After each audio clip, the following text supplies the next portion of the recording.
Assalamualaikum warahmatullahi wabarakatuh. Apa khabar semua? Hari ini bersama Cikgu Ina dalam kelas Pendidikan Seni Visual tahun 3. Apa khabar semua? Okey, hari ini kita akan belajar unit 7. Berwarna-warni. Murid-murid juga boleh merujuk muka surat 58 dan 59 buku teks kesenian tahun 3. Okey. Hari ini kita akan belajar teknik gurisan. Okey, teknik yang kita belajar hari ini adalah teknik gurisan. Okey, apa dia berwarna-warni? Macam mana kita nak buat berwarna-warni? Macam mana kita nak timbulkan warna dalam menggunakan teknik gurisan? Okey, sebelum tu kita berkenalan dulu dengan gurisan. Gurisan dilakukan dengan menggunakan objek atau alat yang tajam untuk menggores permukaan bahan bagi menghasilkan sesuatu objek. Okey, mungkin sebelum ni murid pernah tahu tentang gores. Okey, gores menggunakan duit shilling atau apa? Gores dan menang. Pernah tahu tak? Okey. Tapi kali ni kita guna menggores untuk menghasilkan gurisan. Okey. Gurisan tersebut akan menghasilkan objek. Objek tu bergantung kepada apa yang ingin kita hasilkan. Kalau kita ingin hasilkan sebuah rumah, maka kita akan buat gurisan tersebut menjadi sebuah rumah. Okey. Kalau kita nak buat objek bunga, maka gurisan ataupun goresan yang akan kita lakukan pada permukaan bahan nanti mestilah membentuk kepada sekuntum bunga. Okey, kita teruskan. Okey. Dalam membuat teknik gurisan ni, terdapat beberapa keratan rentas lapisan teknik gurisan. Lapisan pertama kertas, maksudnya menggunakan kertas lukisan lah. Mesti ada kertas, tak kira lah kertas lukisan ke kertas A4 tapi yang kosong. Okey. Lapisan kedua krayon, di mana kita akan warnakan menggunakan krayon garisan-garisan tertentu. Okey, boleh membuat garisan yang jaraknya agak jauh ataupun jarak yang rapat. Okey. Dan lapisan ketiga juga krayon.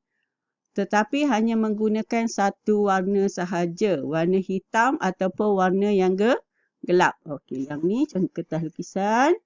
Yang ni lapisan kedua. Dan yang ni garisan ketiga. Menggunakan warna yang gelap. Lapisan kedua ni boleh pelbagai warna. Okey, bila pelbagai warna, apabila kita gores di atas lapisan ketiga nanti, dia akan membentuk pelbagai warna. Okey, mengeluarkan warna yang pelbagai mengikut warna yang kita telah warnakan pada lapisan kedua. Okey. Langkah 1. Okey, pastikan murid-murid mempunyai kertas lukisan. Okey. Apabila dah ada kertas lukisan, buat garisan menggunakan pensil. Okey, garisan. Sama ada garisan melentang ataupun garisan yang condong. Okey. Jarak antara garisan ni mengikut kehendak murid. Okey, boleh membuat garisan dengan jarak yang jauh. Jadi ruang dia akan lebih besar lah. Ataupun dengan lebih rapat. Okey, mungkin kalau jarak yang jauh kita cuma menggunakan 3 warna sahaja. Okey, yang ni jarak dia agak rapat lah. 1, 2, 3, 4, 5 dan 6. Ada 6 dia punya garisan. Okey, warna ni kita boleh memilih mengikut kesesuaian ataupun kita nak hasilkan apa. Okey, kalau nak hasilkan bunga nanti adalah bunga. Takkan bunga ada warna hijau kan? Okey. Boleh? Okey. Yang ni tak semestinya dalam jarak yang sama. Okey, boleh jarak rapat. Mungkin atas ni rapat. Yang ni makin luas jarak. Okey. Teknik garisan boleh garisan lurus ataupun garisan melengkung. Yang ni dua-dua garisan yang lurus. Cuma yang ni condong, yang ni melintang. Boleh juga buat secara menegak. Awak warnakan menegak macam ni. Pun boleh. Garisan dia. Okey. Okey, kita teruskan. Okey. Yang ni tadi lapisan kedua. Selepas kertas kita dah warnakan. Warnakan sehingga habis. Sehingga siap macam ni. Okay. 1, 2, 3, 4, 5, 6, 7, 8. Ini 8 warna. Warna ni mengikut kesesuaian. Okey, boleh pelbagai warna. Nak ulang warna yang sama pun boleh. Contoh nak guna 2 warna je. Warna jingga coklat, jingga coklat, jingga coklat pun boleh. Tak ada masalah. Alah cikgu, saya ada 3 je warna. Okay, boleh guna je 3 warna tersebut. Okey. Langkah kedua. Dah siap dah lapisan kedua tadi. Okey, kita dah warnakan semua. Okey, apabila dah siap macam ni, kertas lukisan kita dah siap dah semua kita dah warnakan dengan pelbagai warna. Okey, kita teruskan dengan langkah kedua.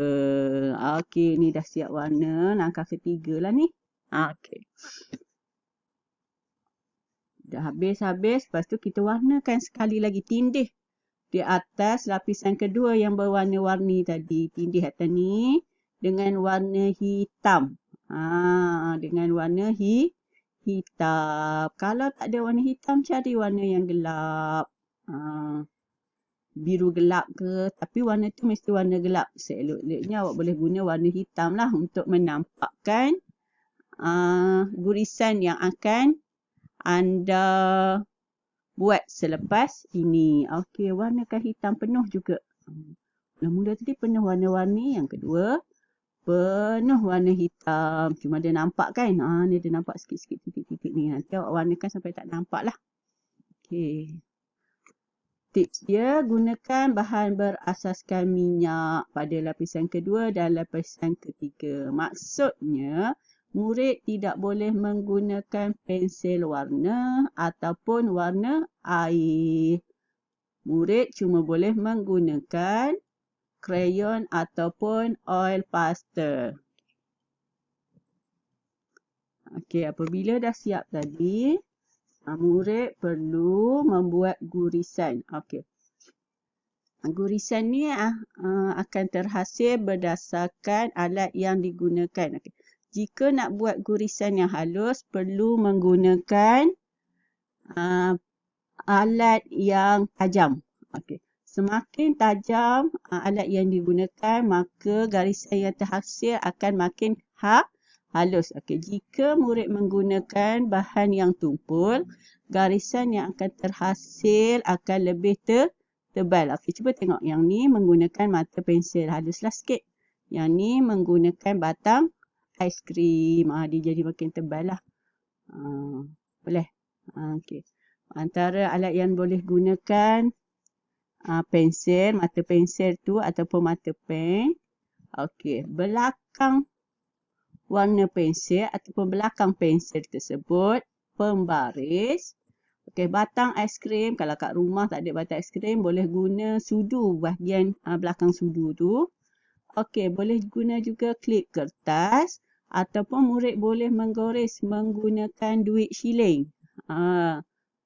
Menggunakan duit shilling. Okey. Untuk gurisan tu, murid perlu tetapkan dulu nak hasilkan apa. Kalau nak hasilkan bunga, contoh ni nak hasilkan bunga, maka murid mesti guris membentuk bunga lah. Kalau nak hasilkan pokok, contoh ni nak hasilkan pokok yang ni pagar, jadi kita guris macam nak buat pagar. Kalau buat pagar, guris macam pagar. Daun, lukis bentuk daun. Gurisan tu bentuk daun. Ni bentuk bunga. Cikgu, kenapa yang ni ada warna hijau dan juga warna jingga? Yang ni cuma ada warna merah jambu je. Sebab dia lapisan kedua tadi yang ni ada warna jingga dan juga warna hijau. Yang ni mungkin dia cuma menggunakan satu warna je di belakang untuk lapisan kedua tadi. Dia cuma guna satu warna. Maka terhasil satu je lah. Satu warna sahaja untuk yang ni. Ni. Kalau awak buat satu warna, akan terhasil macam ni sahaja. Tapi kalau awak buat berwarna-warni, contoh ni berwarna-warni, bila awak guriskan, dia akan terhasil ni. Mengikut warna yang berada di lapisan sebelum warna hitam tadi. Ini mungkin bahagian tadi warna hijau sahaja. Kesan gurisan ni bergantung kepada objek yang digunakan. Kalau awak nak buat rapat, awak guriskan dengan rapat lah. Ni. Kalau nak jadi tebal macam ni, guris banyak kali kat tempat tu. Jadi dia akan jadi tebal. Yang ni dia guna yang tajam lah. Mungkin mata pen ataupun mata pensel. Dia akan keluar ni. Halus. Boleh buat mata. Cikgu harap ia dapat memberi gambaran kepada murid untuk kita hasilkan karya kad ucapan pada minggu hadapan menggunakan teknik gurisan. Okey. Kesimpulannya, minggu hadapan, persediaan yang perlu dilakukan adalah menyediakan alat dan bahan. Pertama, murid perlu ada kertas lukisan. Yang kedua, krayon ataupun oil pastel. Mana salah satu pun boleh. Boleh guna. Yang ni, krayon ni boleh dibeli di kedai RM2 tu. Yang tu pun dah cukup dah. Okey. Kalau dah ada, tak perlu beli. Kalau ada 5 ataupun 6 warna di rumah pun dah tak perlu beli yang lain. Okey, pembaris memang dah ada. Okey, batang aiskrim tak ada, boleh guna sudu. Okey.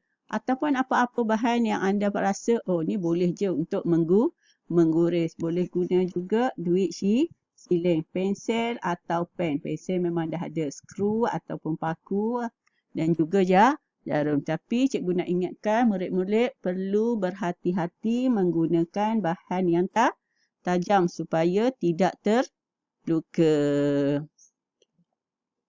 Itu sahaja untuk hari ini. Okey. Ini contoh tadi sebab dia berwarna-warni. Ini garisan yang dihasilkan untuk lapisan kedua, dia condong. Sebab itu warna dia macam ni. Dia nampak condong. Ada oranye, hijau. Ni warna lain. Ni sebab dia punya garisan tadi condong. Okey, sekian. Terima kasih dan jumpa lagi. Assalamualaikum warahmatullahi wabarakatuh.